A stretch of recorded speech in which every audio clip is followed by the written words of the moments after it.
Sure. Back in second grade, my school put on a play, and I was chosen to be the evil stepmother.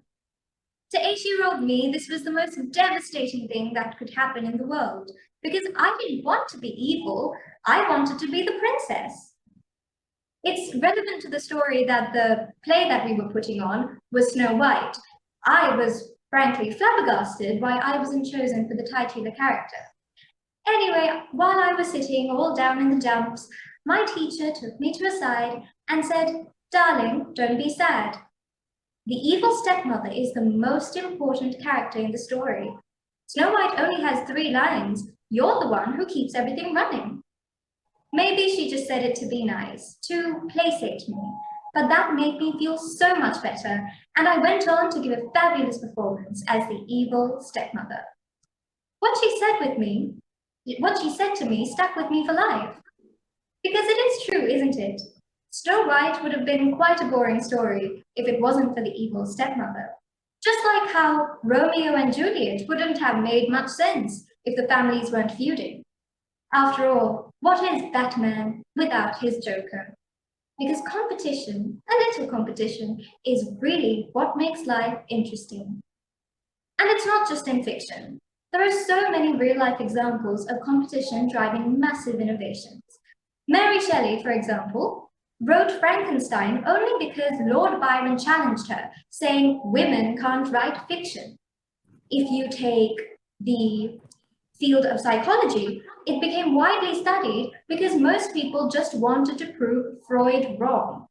And if you take the streaming giant Netflix, the owner only managed to begin the website because he was annoyed at all of the overdue fees he was receiving from movie rental places. Sometimes it's not the people who pat us on the back who give us the strength to move forward. It's the people who put us down in the first place. Competition, knowingly, unknowingly, drives us forward, motivates us to learn and grow and improve. But it's not just about improvement, it's also about enjoyment. Can you imagine a world without the Olympics? A world without the Eurovision? A world without swim meets and theatre festivals and even The Voice? See, as the first speaker said, she spoke about the Olympics, as she should. Because even in the middle of a worldwide pandemic, the Olympics were held, proving that competition is something that really brings a whole world together. Can you remember when Botswana and USA walked past the finish line together after they both fell down? Can you remember when Italy and Qatar shared Olympic gold because Qatar didn't want to be the only winner? This shows us how competition can give us the best of the human spirit. Because at the end of the day, competition is what makes life interesting. Without it, we'd be like Snow White without her stepmother. Because even though we root for the heroes, we do have a special place in our heart reserved for the villains. Because they're the ones who give people the chance to be heroes in the first place.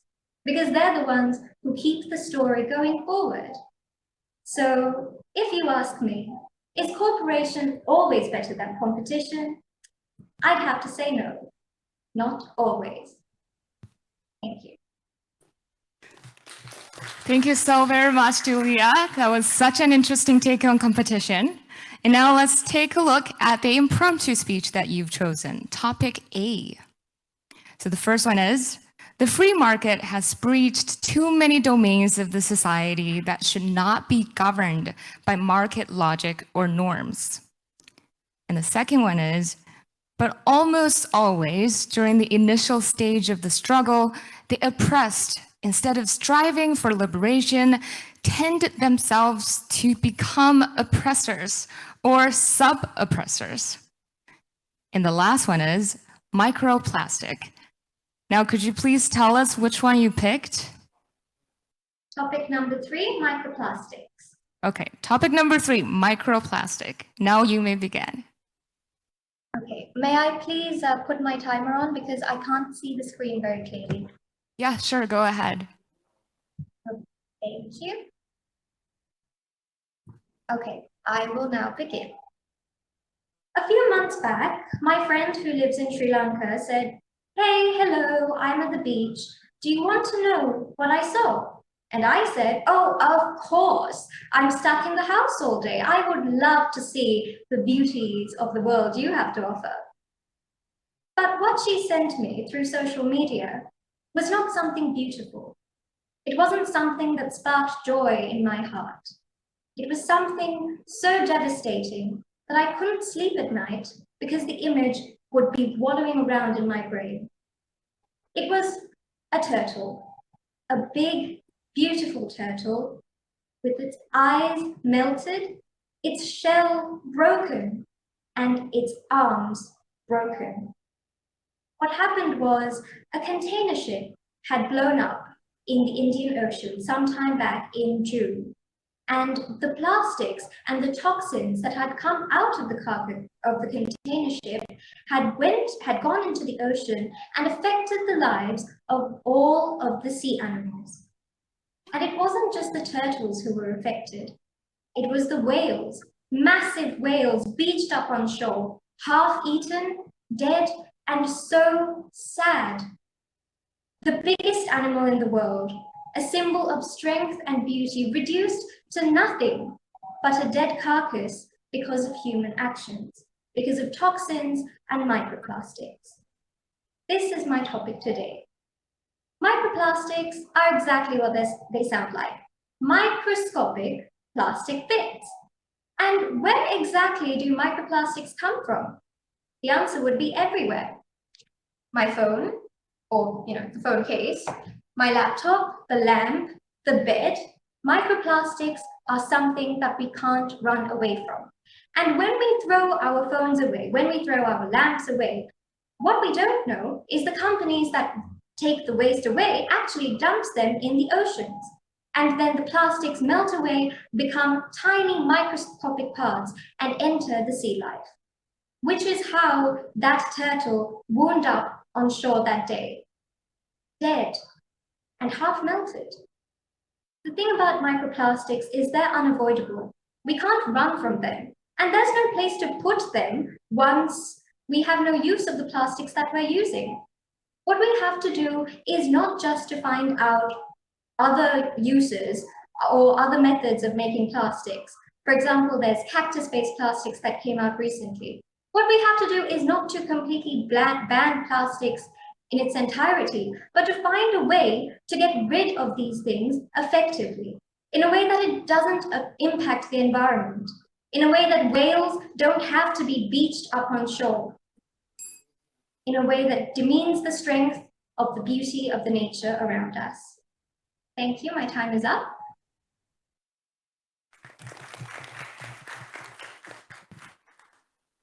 Hi, Julia. So which country are you from? Again, the same question. I'm representing Indonesia today.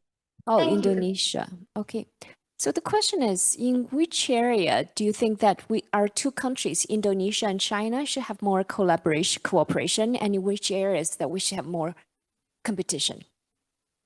Thank you for the question. So that's a tough question. Something I was actually thinking about is the large number of, or the large Chinese population in the country.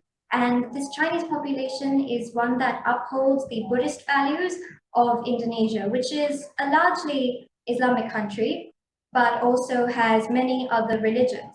I think a way that China and Indonesia can have cooperation is through religious festivals like Vesak, for example, which is held at a very grand scale here.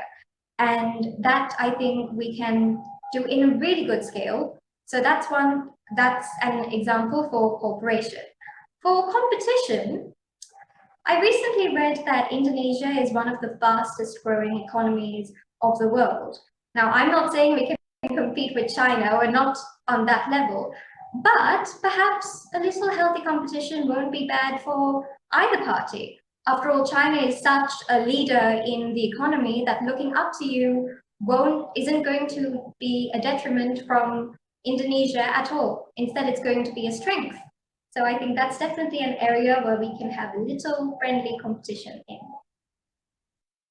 Thank you. Okay, good evening, Dulia. So the impromptu topic about microplastics. So microplastics, we can say, are a product of technology and the advancement of technology.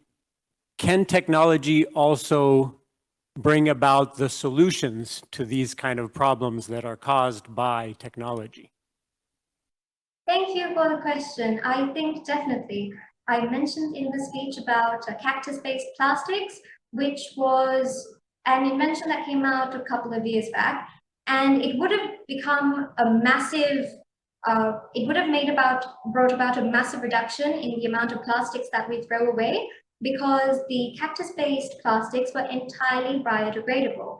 We also have solar panels that are completely see-through that can replace glasses on buildings to harness the energy of the sun and power up our planet. So technology has so much to offer. I don't think it's completely bad. So I definitely think that the place that we get the problems are also the place we get the solutions from.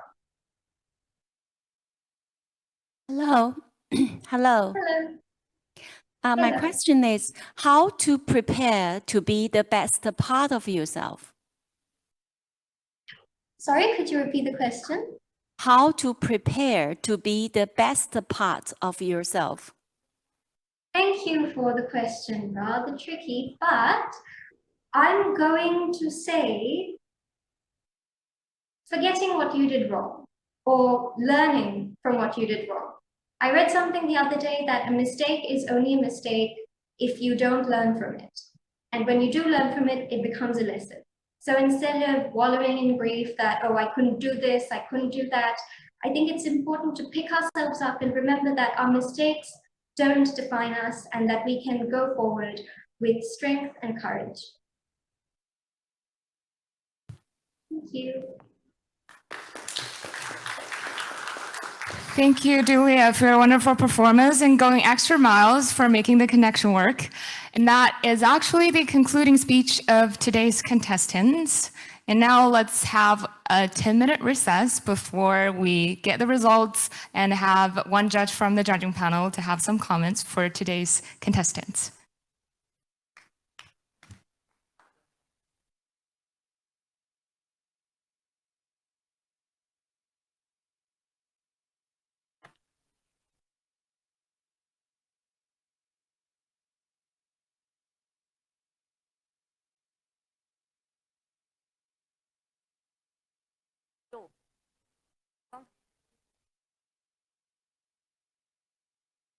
So a small reminder for our judges, the last contestant was actually contestant number 5. Yes, so yes, her number is still the same. So Dulia is contestant number 5 and Miracle is contestant number 6.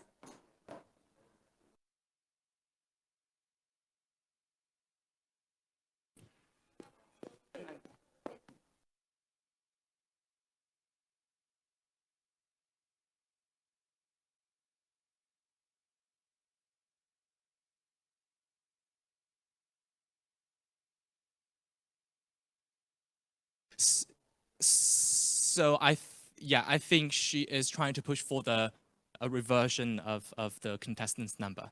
So in their actual speaking order. So the last one was contestant number 6, and then the previous one is contestant number 5.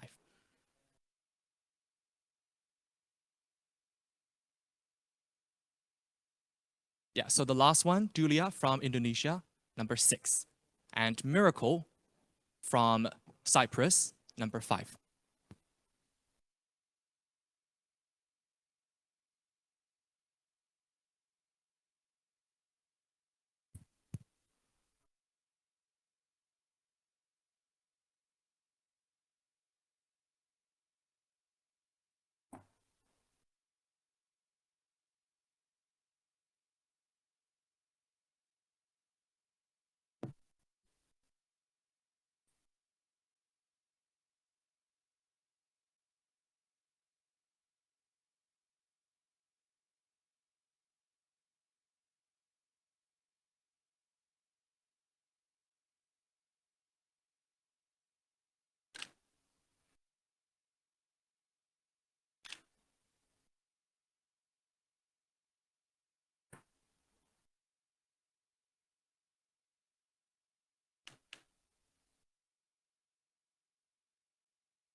Good evening, ladies and gentlemen. We have finally got our results, but before we announce them, let's please invite Professor Mei De-Ming to give some comments for today's competition. Welcome.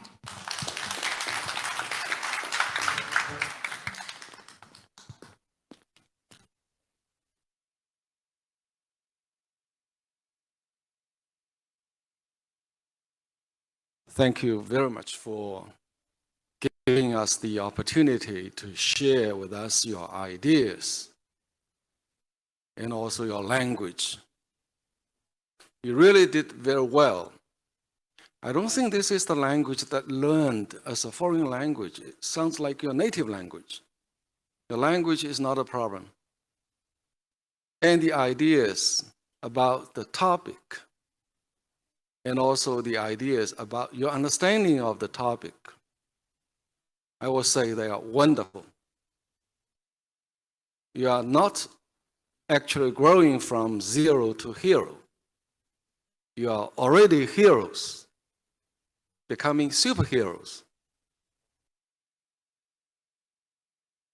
This year's competition is kind of weird because, you know, we have online and offline speakers and judges. This pandemic brings distant people close and close people distant. I hope that next year we will have everybody here and we'll face each other, talk to each other about competition based on cooperation and cooperation with competition. Without cooperation, we will not have the finished product. Without actually competition, we will not have the best product. Without cooperation, we have no product at all. We have competition for the very best just for some people. And we have cooperation for the very best for everyone. This is a thing that you try to bring out, get it across to the judges and to the audience. And I think with the kind of subject and the argument you build behind the obvious kind of conflicting arguments and views, what you bring us is your consistent understanding based on your story, your anecdote, your observations about your life, your country, your culture, and you want to share with us. This is wonderful. I learned so much. And I believe the announcement of the result will not be that important. The most important thing is not the number of breaths you take, but the moments that take our breath away. Thank you, and I will say congratulations and see you again. Have a good day. Thank you very much, Professor. What a marvelous ending note. I know, it was such a great echo for today's theme as well. Yes, I've learned a lot as well. However, we still have to, again, come to this quite... Unimportant? Quite competitive, yet still cooperative procedure of today's competition. I mean, of course, all of our contestants have taken away a lot of breaths, like Professor May said. But I mean, still, it's going to be a small competition where we can have, you know, not rivalry, but type of respect for each other and a sincere appreciation for other people's achievements. So now, without further ado, we will announce the first prize first for today's competition. They are contestant number 1, Neva, contestant number 2, Zhao Qianxi, and contestant number 4, Yeji Kim. Let's welcome them onto the stage. Congratulations. Let's also invite Professor Ren Xiaoping, Professor Liu Dailin, and Professor Mei Deming to present their prizes. Let's welcome the 3 contestants onto the stage. I mean, they have given our judging panel a really, really difficult time because when I was listening to their performances, I literally didn't know who would stand out today. And I believe that the differences are indeed very, very small. So congratulations again. You are very good spokespeople of cooperation in competition, healthy competition, while we maintain cooperation. These are the first prize winners of the 4th Belt and Road Youth English Speaking Competition. Let's give them another big round of applause. Congratulations. All right, let's record this moment with a group photo.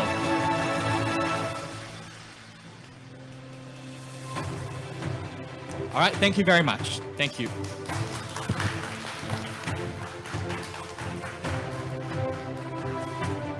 So now we are going to present to you the first runner-up, the second runner-up first, and the first runner-up second, and the champion. So they are, the second runner-up is contestant number 5, Miracle Online. Contestant number 3 is the first runner-up, who is Diana. And contestant number 6, Julia, who is our champion today. So if we could, maybe let's connect to them. Congratulations, Julia. Congratulations, Miracle. And also let's invite Diana onto the stage. And let's please also welcome Professor Huang Qing to present their prizes. Welcome.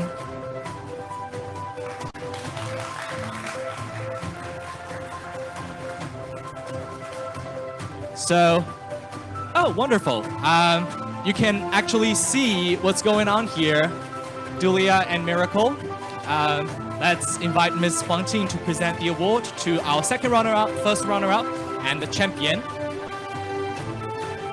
All right, we can take a group photo with this, of course.